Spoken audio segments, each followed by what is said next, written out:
The hook has to do with the fact, as we've already discovered, that neutral objects are attracted to all charged objects. And that's actually very confounding. How can that be? And maybe you're not confounded by it yet, but I hope to confound you before this lecture is over and then resolve the confoundation. Okay, so I have these two objects that are charged. This one is negatively charged, this one's positively charged.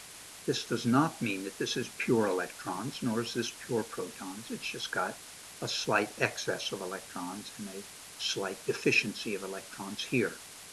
And I want to see if we can figure out what factors would determine the electrical force between the two of these, much like we did for gravity. The symbol for charge is going to be a Q, either lowercase or uppercase. And so the question comes, if you were to take this object here, call it Q1, and double the charge on it, what effect would that have on the force between these two? Would it cause the force to double, or the force to quadruple, or the force to halve, or the force to quarter?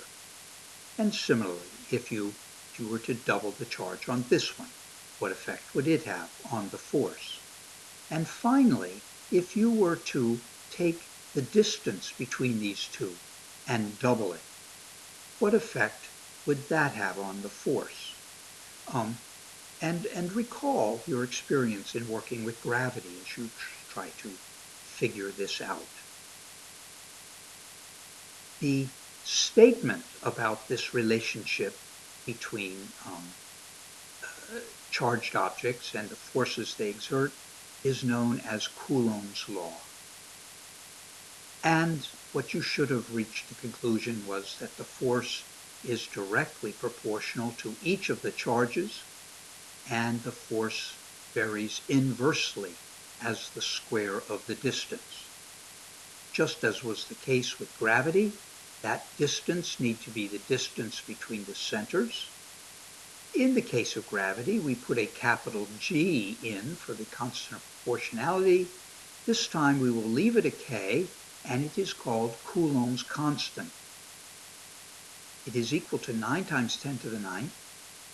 You could check out those units and see if those kind of units times this kind of stuff doesn't get you newtons. Recall that the constant proportionality for gravitational force was 6.67 times 10 to the negative 11. This is 10 to the 20 times bigger. That, I think that is 100 quintillion. No, quadrillion. 100 quadrillion times bigger. No. 12 is trillion. 15 would be quadrillion. Yes, 100 quintillion times bigger. It is amazing how much more strong gravitational force is than electrical force. So here's a problem. It's a very nice little plug and chug. You would put these in for the Q's, and then you have to choose between these three for what you're going to put in for R. Put in 9 times 10 to the 9th for K. Which answer do you get? The other kind of problem that I want you to be good at is one where they don't give you numbers to put into that formula, and you know that what that formula says, that if you triple one of the charges, that will triple the force. And then you go ahead, tripling the other charge and quartering the distance, and then you put those three factors together. By what factor has the force changed?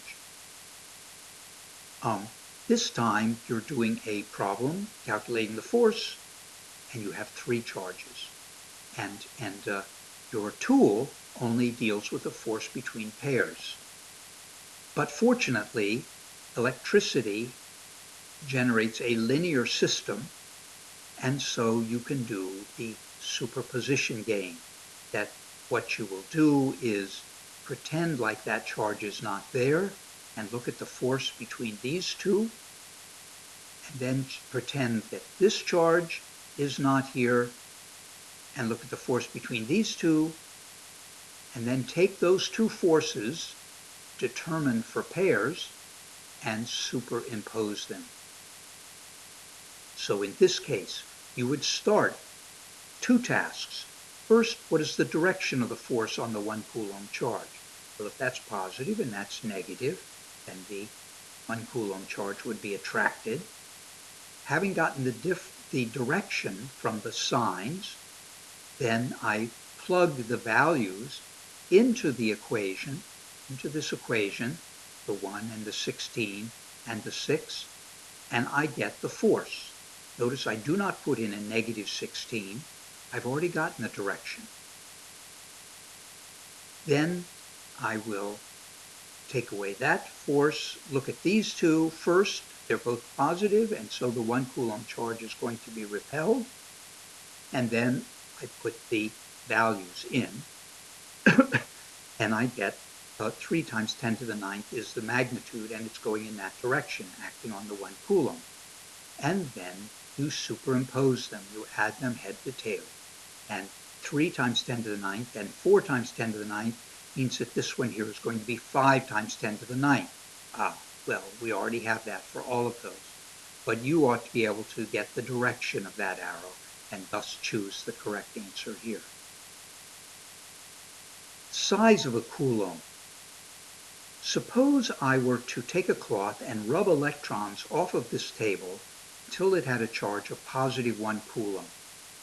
Well, it turns out that would be impossible because the field would get so strong that lightning bolts would jump to restore the lost electron from people and objects in the room. I would not be able to rub 1 Coulomb's worth of electrons off of that table. But let's suppose I did. And then I went up to the ceiling and rubbed 1 Coulomb's worth of electrons off of it. Considering that the table and the ceiling are separated by about 2 meters, and I've got a 1 Coulomb charge on each of them, then there would be a repulsive force between these two of more than 2 billion newtons. A crazy big amount of repulsive force between 1 Coulomb and 1 Coulomb at a separation of 2 meters. That you could take 20,000 10-ton dump trucks and stack them on the ceiling, and the repulsive force would be sufficient to hold them up. The point, how big is a Coulomb? It is ginormous. It is big. So big. Crazy, crazy big. That when you go shuffling across the carpet and you reach out and you get a spark from a doorknob, you're talking about 1/10 millionth of a Coulomb is the order of charge that is involved in that spark. When you get that spark, known as a lightning bolt, it can vary between 2 and 50 coulombs.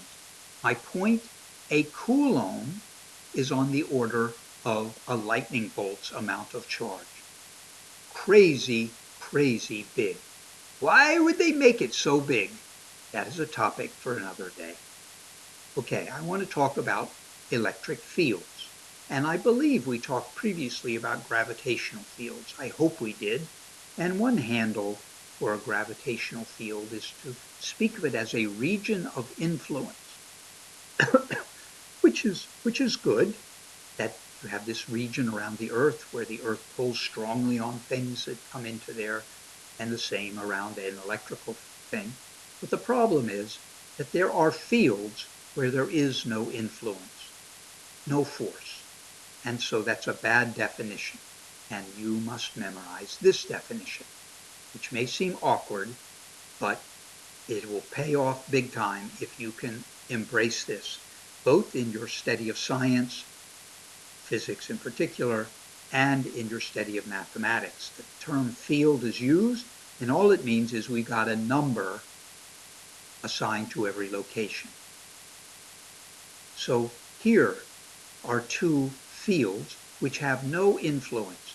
This is a barometric field at every location above the northern hemisphere here in the west. They have assigned a value for what the barometric pressure is there.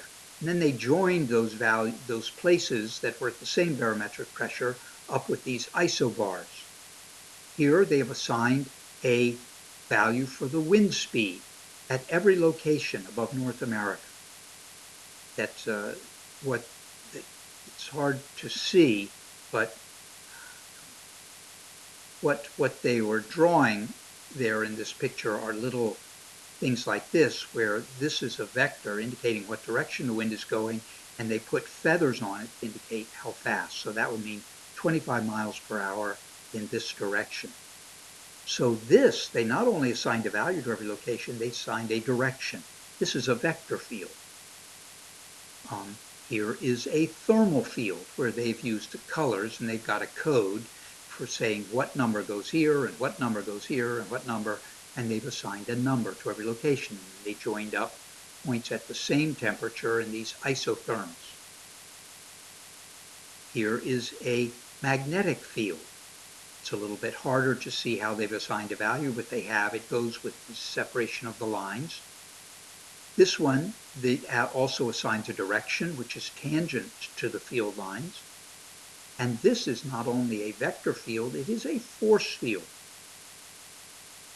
Here is another force field where they have more traditional looking vectors, close to the Earth, stronger gravitational force, farther away, weaker, going inversely as the square of the distance. Here's the moon. We've got this point between the Earth and the moon where there's no gravitational force field. Okay, so back to these two. And this time we've got this neutral object. How can the neutral object be attracted? Well, there is definitely a field around this positively charged object, which does get weaker as you get further away, and this object is in the field. And you need to realize that although we're saying it is neutral, that does not mean that it is without charge. It just means it has equal amounts of both kinds of charge. It has no net charge. And if you put these into a field, then the positives will be repelled by the field and the negatives will be attracted. The negatives move a little more easily, and this side that they move away from becomes positively charged. And so, on the nearer side, you have this opposite charge, so there's an attractive force. On the far side, you have like charges, so there's a repulsive force, but recall that the force varies inversely as the square of the distance. And so always on the closer side, at the smaller distance, you're going to have opposite charge. And that is why neutral gets attracted. There's a two-step process. First off, the field has to take that neutral object and cause it to become locally charged, still overall neutral, but locally charged with the opposite charge on the near side. And because it's closer, that attractive force is stronger, and thus neutral objects get attracted to charged objects. Okay, here is a situation where we have a neutral object, and then we bring a charged object up, which has a field, and that field causes this local charging. It induces that local charging, and then if we touch with our finger, a neutralizing finger, we touch this opposite side, then that's short of electrons, and so our finger will donate an electron to that side of the scope. If you then take the finger away while the field is still present, then what you cause is for this to now have a net charge. That's charging by induction.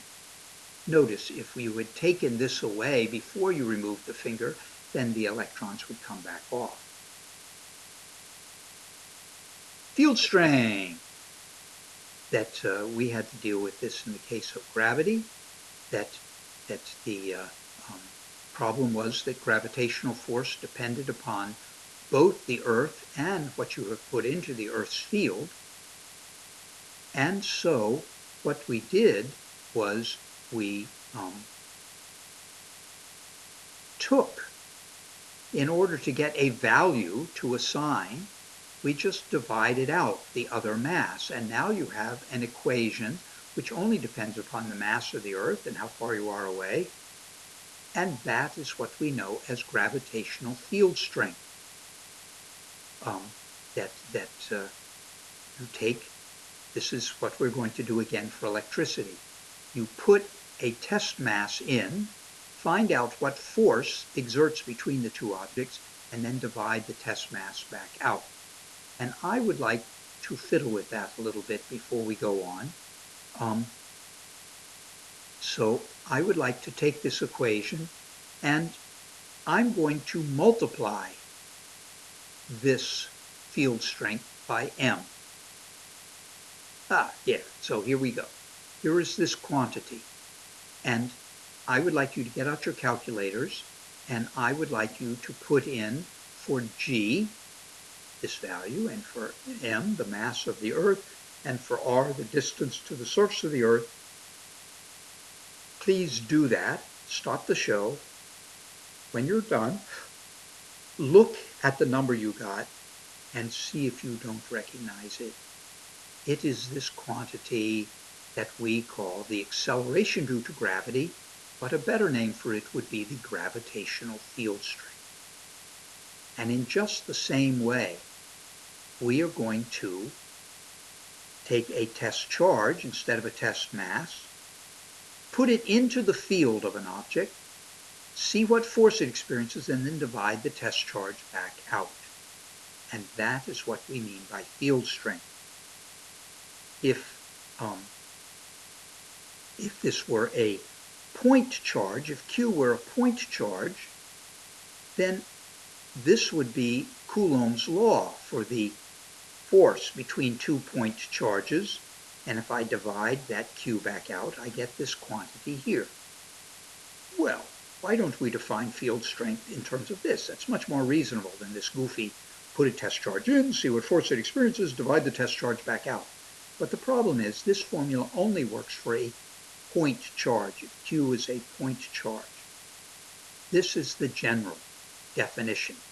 For example, here is an object that is not a point object, and I would like to discover the field for this object. And the way I'm going to discover that field, is I'm going to put a test charge, always positive, a little positive test charge in, and then I'm going to watch. I'm going to put the test charge in. I'm going to watch to see what force is exerted on it. And that is how I will get at field strength. That's how I'll figure out how to draw these lines. You put a test charge in, see what force it experiences, and that is the way to get at field strength. You divide the test charge back out again.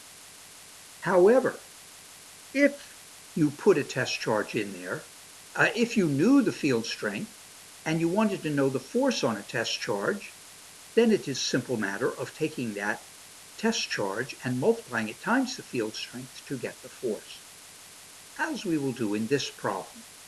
First, I have a point charge, and I would like to know the field strength. Well, this is one of those lucky moments when you have a point charge, so we can use this formula to get the field strength. That I have this object, and at a distance of 3 meters away from it, I have a location, and I want to know what the field strength is there. And you go ahead and plug it in. Plug in the values into this equation, and you should get the field strength there. If you're waiting for me to tell you, I'm not going to tell you. Now I'm interested in what would happen if you put another charge at that location. Here we go.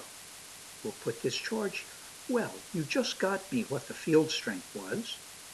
So, using the definition of field strength, multiply it by 5 times 10 to the minus 6. It is exactly the same thing we did in when we dealt with gravity.